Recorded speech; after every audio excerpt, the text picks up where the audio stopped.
I'm saying from a kwaba at the back does multimedia so can who's waiting my video way or does multimedia platforms nina or Facebook or YouTube and minority leader in parliament Alexander Osahini Afenyo-Markin a raising issue be our floor of parliament I'm for GDC some no kind indeed say one share NDC and share NPP now for the interest of this nation I'm going to raise that concerns no patch say Annie Ghana for you to umutumi bua Ghana for the attitudinal change of Ghanaians. Amasabri country we identity. Now, if you compare ourselves to other countries, behun say indeed, say citizens na yewo omen say to the bia say yankasa yehwe yeho na say yehu say adebine say yene say yanka na it goes against us no can say the minority side is ready to sit down with any government, especially the John Dramani Mahama administration, say if there's something they have to come together to make sure say Ghana between Tumpawa or between Akonan. In fact, now the both sides of parliament now the edge to me say Asama na Osahene Ekano na Edika Esoka. But a lighter note, there was a when you say doctor, I'm for uses titles and be brave, be professor but it has come out said most of them, some of them are fake. Recent one a GTech CEO, almost a friendly computer sabri, our chairman say he shouldn't use that title again. But there's a lighter note to our now will be adding in the statement about or no super head doctor. But then let's go and enjoy the rest of the presentation from the minority leader Leader Afenyo-Markin. What do you have to make? Feel free and drop your comments under the comments section. This are some kano edikana say sebi busrem kansem another oka. Feel free and drop your comment. Mr. Speaker, let me commend our colleague who chairs the Economy Committee, Honorable Dr. Erikafu, Mr. Speaker, for bringing this statement to the fore for all of us to make comments upon. Mr. Speaker, this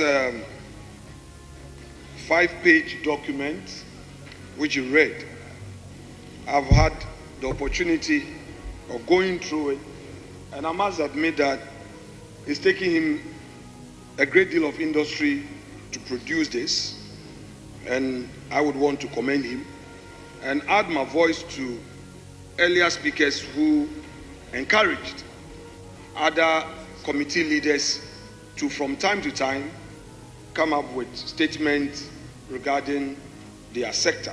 It's good for us as a house to discuss some of these things from time to time. Mr. Speaker, let me set off by way of my comments with a quote from him at the last page of his statement, the last but one paragraph. Quote, Mr. Speaker, due to the current performance of the economy, the Switzerland government has awarded a grant of $77 million to support the development of a resilient and forward-looking economy of Ghana. Switzerland has pledged its support to Ghana through economic, trade, governance, democracy, peace and security, environment and climate change, as well as sustainable development, end quote. Mr. Speaker, whilst the issue of $77 million grant is a fact, my question is, how did the Swiss government generate this wealth? Through taxes. Can we do the same so that we don't depend on them for said grants? Because even if it's a grant, it's not for free. You still have to pay. So, Mr. Speaker, the world has gotten to a stage where many countries are now looking at supporting their own citizens rather than engaging in external financial support to countries that may depend on them for budgetary support.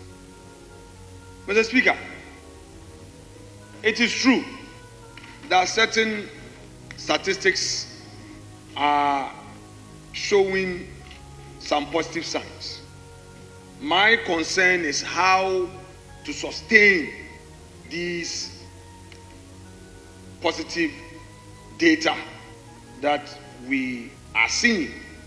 How do we sustain them? Mr. Speaker, one, as a country, we must change our attitude.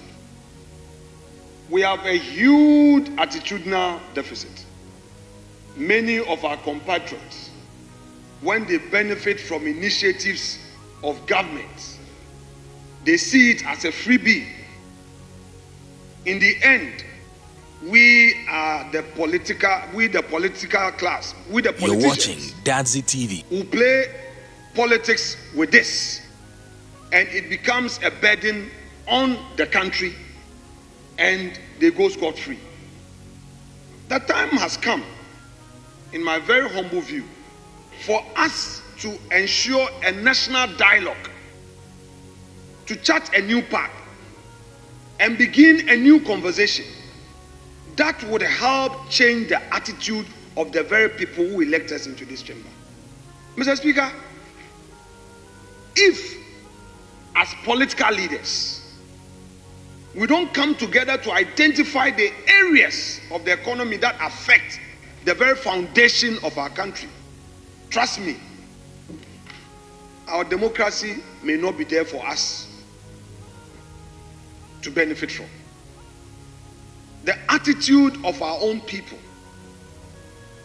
must change. Mr. Speaker, I am not shy to cite some examples of interventions by government that have gone waste. Let's go back to President Rawlings, Poverty Alleviation Fund. Those who benefited, did they pay? Kufuor came, he continued. Kufuor started Maslock. Professor Mills continued Maslock. President Mahama, chapter 1, continued Maslock. Akufo-Addo continued Maslock. Even introduced the NEIP. How many people benefited and paid?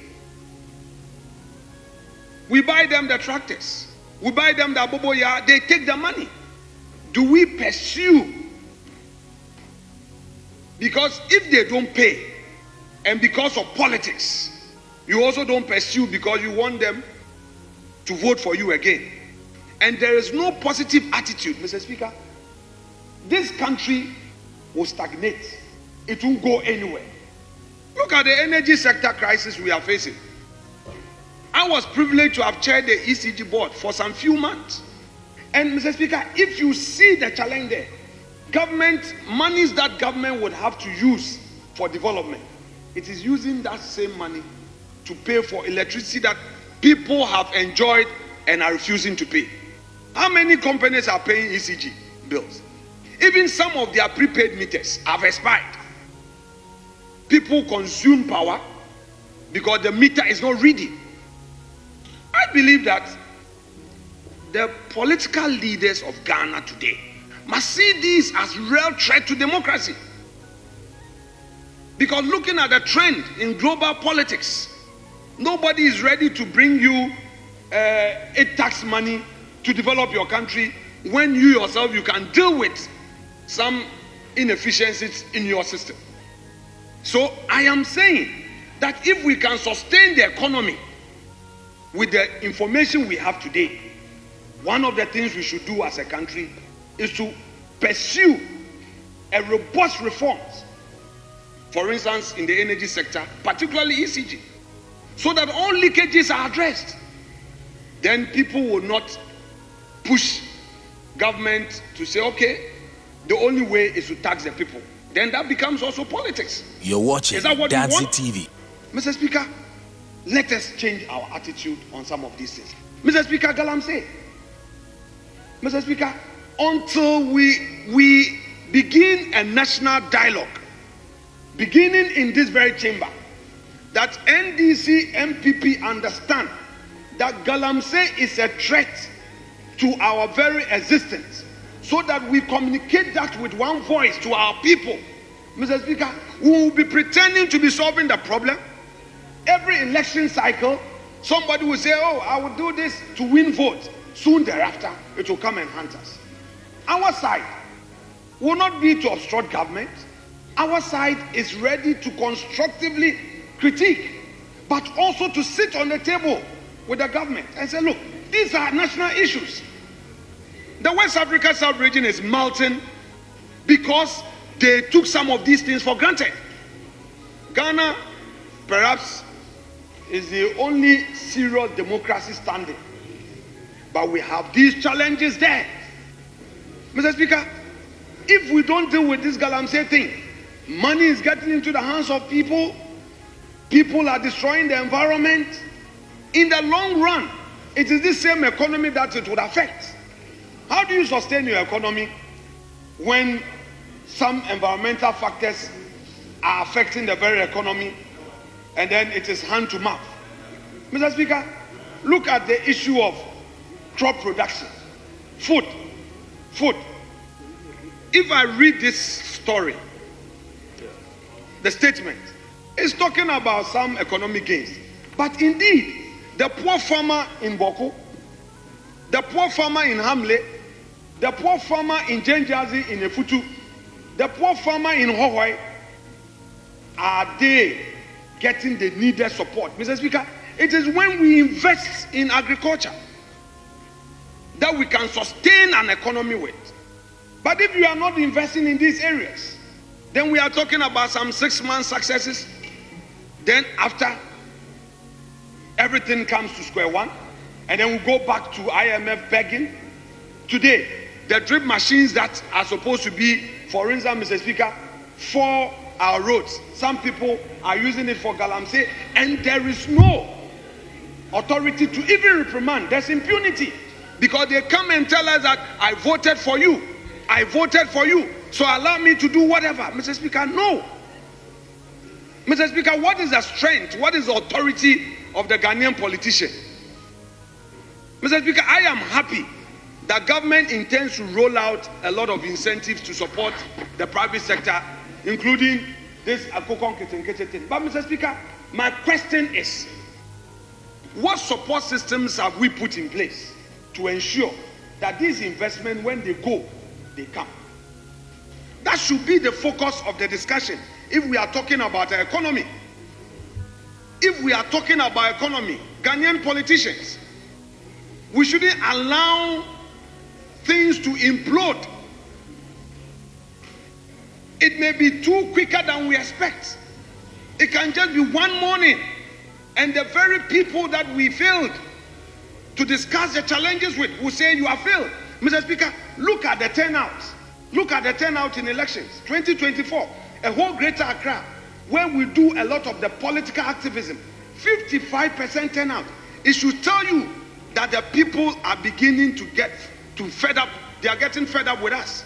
To say that, hey, you guys, what are you doing? We no more can trust you. Look at even the Ablekuma. We were told that 6,000 voters were in the 19 polling stations. If you add the figures that we saw, at least those ones that were officially announced, almost like 2,000. What it means that just around 35% decided to come out and vote with all the noise. So it tells you that even people, our people, the citizens, are losing trust. They don't have confidence in us. And, Mr. Speaker, we must wake up, limit the politicking, limit the partisanship, at least dialogue on critical issues. It's not enough to say the government has done so well. I'm not here to do any partisan politics with this statement. Leader, thank you very much. I'll conclude with respect. I am not taking this statement with a partisan eye. I am happy with that courage in bringing it up. But I'm asking that if we don't do all the things that Mr. Speaker have raised, and we don't get a bipartisan support to move our country forward, and we continue in the path we are all seeing with our eyes, Mr. Speaker, how do we sustain the economy and our democracy? Thank you. Therefore would conclude by saying that we should use this statement by Dr. Eric Afenyo. He says it's an honorary doctorate. These days that GTech is all over the place. I don't want GTech. Mr. Speaker, I inquired from him. He's my friend.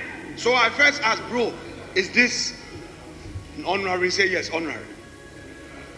So, Mr. Speaker, our respected colleague, Dr. Eric Mafo, honorary doctorate. Mr. Speaker, he is the chair of the Economy Committee of Parliament.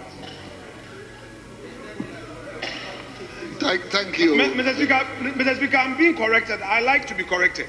My colleagues behind are saying that if it is honorary, I cannot say doctor.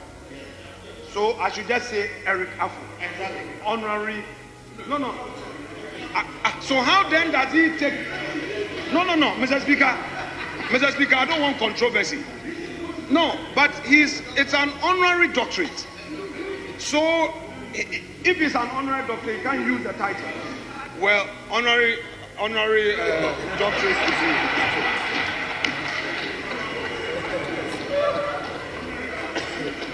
so I can't say honorary doctorate.